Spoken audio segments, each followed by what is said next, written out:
Hola. Acercarse a la historia del cine nacional, afortunadamente, no es una tarea solitaria.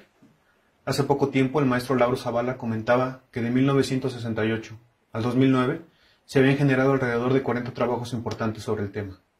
Sin embargo, aunque 40 parece un número muy grande, hay que decir que no se corresponden ni en calidad, ni en cantidad, ni en profundidad con la historia del cine nacional.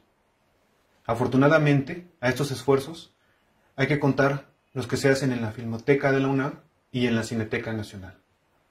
Estos esfuerzos, sumados a los que se hacen desde instituciones públicas y privadas, pero también desde el cine, desde la crítica y también desde otros espacios, son importantes porque han venido a robustecer el panorama.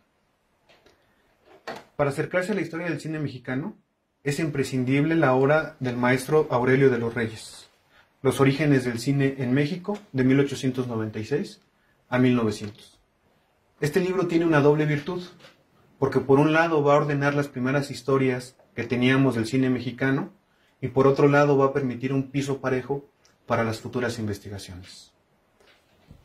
Para acercarse al cine mundial, pero para igual acercarse al cine mexicano, puede decirse que inició de manera tímida, limitada. Se veía solamente como un dispositivo para reflejar la realidad. Es decir, era una máquina que lograba lo que pintores, escultores y todos los artistas habían buscado: retratar la realidad tal como era. En ese sentido, hay que decir que el cine inició más emparentado al microscopio que a las bellas artes. La historia del cine es la historia de todos los inventos modernos: el avión, la fotografía y, por supuesto, la electricidad. Es decir, tienen un ciclo lento y limitado, y posteriormente, gracias a la investigación y a la experiencia, se les encuentran nuevos usos. Como un ejemplo, pues tenemos el caso de la electricidad. La electricidad, en un principio, únicamente se pensó en su sentido lumínico. Imagínense que nos hubiéramos quedado ahí, que no se hubiera experimentado y que no se hubieran encontrado otras posibilidades. El refrigerador, la televisión, el microondas y todos nuestros electrodomésticos tendrían que funcionar de una manera diferente, y por lo tanto, nuestra historia cotidiana sería también diferente. Digamos que a pesar de las bondades de la electricidad, encontraba todavía muchísima resistencia. El caso más sonado es el caso de la ciudad de París. A pesar de que en 1881 se había realizado ahí la Feria Mundial de la Electricidad, el nuevo invento, digamos, que no generó gran entusiasmo en la sociedad parisina.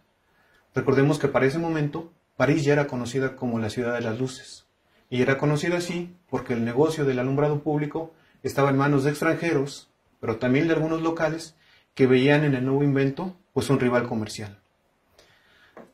Afortunadamente fue en Alemania cuando se comenzaron a hacer algunos ejercicios que demostraban que la electricidad podía dotar de la energía que necesitaba la nueva maquinaria de la industria, y entonces fue como comenzó a expandirse. Incluso es famoso el caso que se dio en 1903, cuando Tomás Alva Edison pasó corriente eléctrica por el cuerpo de un elefante hasta matarlo, con la intención de demostrar el poder de la electricidad. Afortunadamente para el cine, no tuvieron que morir tantos elefantes, o al menos eso suponemos. Y el cine, digamos, van a ser emparentado a más de 50 dispositivos. Sin embargo, creo que uno de los más importantes es el de la lámpara maravillosa, también conocido como la linterna mágica. Este aparato es muy importante porque desde el siglo XVII se utilizó para muchos espectáculos. El aparato consistía en un pequeño cajón de madera que permitía proyectar una imagen pintada en vidrio gracias a la iluminación que le daba una lámpara de aceite. Este aparato era muy interesante porque a partir de la imagen generaba también humo que era utilizado para los espectáculos donde se montaba. Y digamos que era tan polifacético que podía ser utilizado desde para enseñar la Biblia hasta para presentar cosas un poco más subidas de tono, como eran los espectáculos para hombres solos que se presentaban a principios del siglo XIX.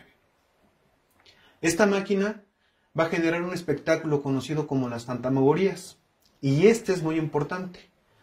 Un libro que nos habla sobre el tema es este libro de Max Milner, Las fantasmagorías. Este libro hace un recorrido por todos los aparatos ópticos que se inventaron antes del aparato y nos habla cómo la psique del espectador cambió y se preparó para las futuras funciones del cinematógrafo. Digamos entonces que a partir de esto podemos decir que con la suma de muchas tecnologías, como fue la lámpara maravillosa, pero también pues el daguerrotipo, también la invención del negativo por Talbot, y también algunos otros elementos, como incluso la película inventada por George Eastman, va a generar las condiciones tecnológicas necesarias para la invasión del cinematógrafo. Digamos que el cine mexicano nace hermanado del cine mundial, es decir, en un principio no hay una diferencia entre la forma y el fondo. Tanto el cine francés, inglés, japonés e incluso el mexicano respondían en un primer momento a la misma especificidad, es decir, la imagen en movimiento era su principal identidad. Será en un segundo momento cuando esta generalidad se rompa y comience entonces sí lo que se podría llamar las corrientes particulares del cine. Digamos entonces que el cine silente puede dividirse en tres partes. La primera, que va a involucrar a los hermanos Lumière y por supuesto a su competidor, que era Tomás Alva Edison. La segunda parte, que tiene que ver con la aparición de Méliès, Pathé, Smith y muchos otros. Y por supuesto una tercera parte, que sumada con las guerras mundiales va a generar unas vanguardias artísticas que se van a incrustar en el cine y que van a permitir que para más o menos los primeros años del siglo XX se generen teorías como la teoría rusa del montaje. Todo esto va a englobar lo que nosotros conocemos como la primera historia del cine o el famoso cine silente. En esta primera parte, el llamado cine de vistas, es donde nace el cine hecho en México y también el cine mexicano, que como dijo Buñuel, a veces es lo mismo y a veces no. En esta primera parte del cine de vistas, digamos que va a encargarse de mostrar la realidad. Vamos a tener ciudades como Londres, México, Rusia, filmadas por estos primeros precursores. Digamos que dentro del cine hay dos visiones, pero solo dos inventos que los van a preceder.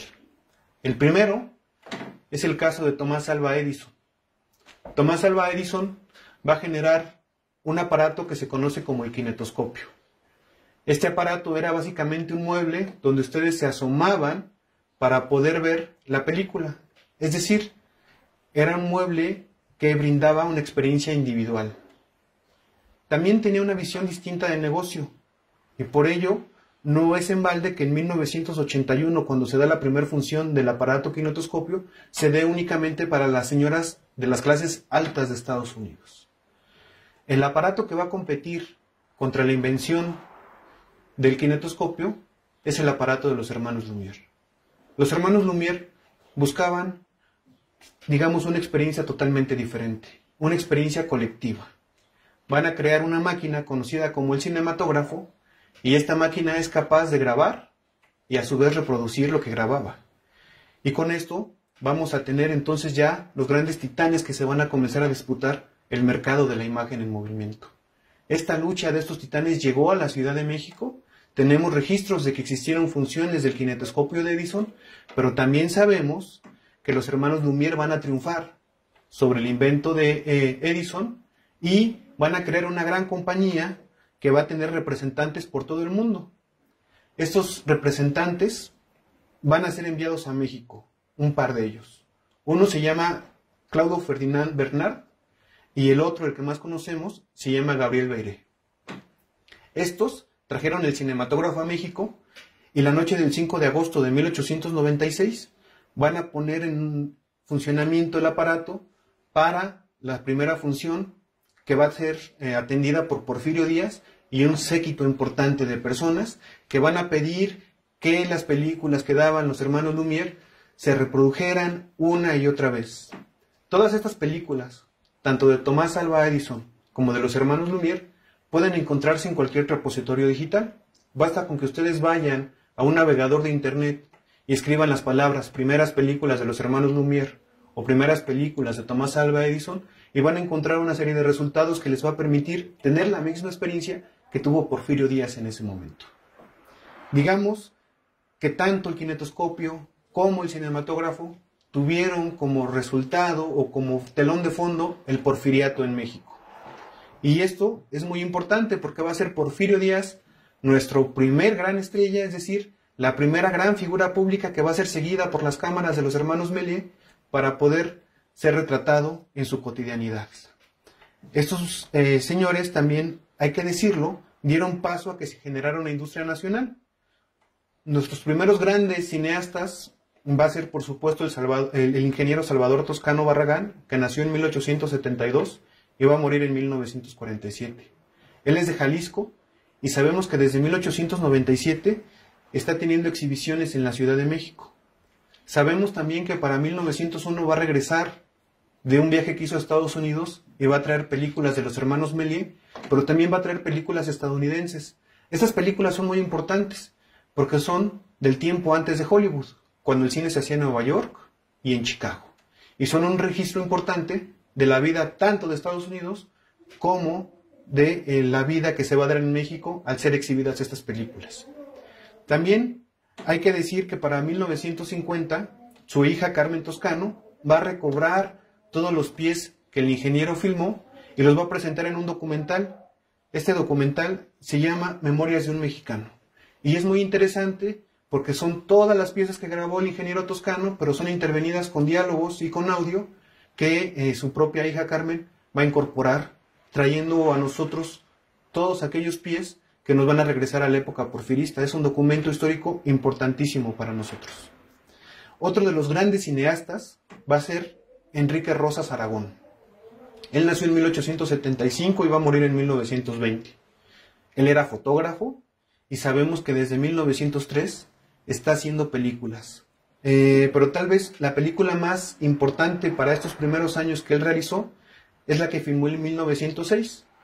Esta película tuvo 3.000 metros de longitud, es decir, 10 rollos, y fueron utilizados para registrar las fiestas presidenciales en Mérida. Aparte, va a realizar películas importantísimas para la industria del cine nacional, como la que filmó en 1919, que se llama La banda del automóvil gris. Esta película es muy interesante porque va a narrar la historia de unos revolucionarios que sienten que la revolución no les hizo justicia y por lo tanto se van a pasar al lado criminal. La película fue muy controvertida porque incluso al final se muestra el fusilamiento en vivo de los miembros de esta banda. Y con ello la película adquiere un tinte que para nuestros tiempos puede ser clasificada como controvertida. También hay que hablar, por supuesto, de otros grandes personajes del cine nacional, como fueron los hermanos Alba. Los hermanos Alba venían de Michoacán y sabemos que ya en un principio están haciendo películas junto con su tío Ramón. Esto es muy importante porque van a comenzar a filmar vistas por toda la República y son testimonios históricos importantes de cómo se comía, cuáles eran las fiestas importantes, cómo se vestía. Es decir, es un gran reflejo de la sociedad de la época. A estos hermanos, por supuesto, hay que sumarles la película que realizaron en 1907, ya asociados con los hermanos Rosas, que se llama El Zócalo. Es un testimonio histórico importante porque nos va a mostrar cómo era la plancha en ese momento. La historia de los hermanos también es muy importante porque nos va a hablar de cómo estas primeras familias se incrustaron dentro del negocio del cinematógrafo y se asociaban con empresarios que estaban haciendo otras cosas. Lo mismo va a pasar en la lucha libre, en el box y incluso en el teatro. A partir de aquí vamos a tener también extranjeros importantes, como el caso de Carlos Mongrad. Él sabemos que tuvo actividad entre 1899 y 1907, sabemos que fue socio de Toscano y sabemos que para 1899 estaba filmando a Porfirio Díaz. Él filmó en 1903 una película muy importante que se llama Los Charros Mexicanos, que es un testimonio histórico muy importante que nos habla de esa época. Obviamente, también hay que decir que para ese momento ya existe la posibilidad, gracias a Méliès y algunas otras técnicas que se han implementado, de filmar los primeros scripts originales. Para el caso del cine nacional, se va a dar en 1908, cuando se filma El Grito de Dolores, de Felipe Jesús Haro. Esta película fue muy importante porque va a marcar el inicio de un tipo de cine que pasa del cine de vistas a ser un cine que podemos meter en la segunda parte que tiene que ver con la magia y la literatura. Tenemos que decir también que para 1910 también México se va a transformar.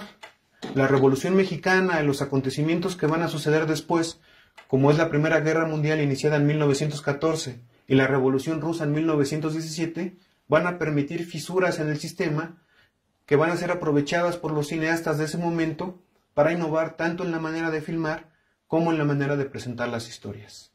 También tenemos que decir que, por supuesto, al final de la Revolución, México era otro. Las facciones al poder que habían llegado, de cierta manera, comenzaron un nuevo proceso en la historia mexicana que tiene que ver con un segundo periodo de industrialización, pero sobre todo tiene que ver con una nueva concepción de ejercer y de permitir ejercer el poder. Sabemos entonces que a partir de aquí el cine mexicano se va a transformar y con la entrada del sonido vamos a tener los elementos necesarios para ya ver una historia nacional del cine totalmente completa. Pero eso lo veremos en otra ocasión. Hasta luego.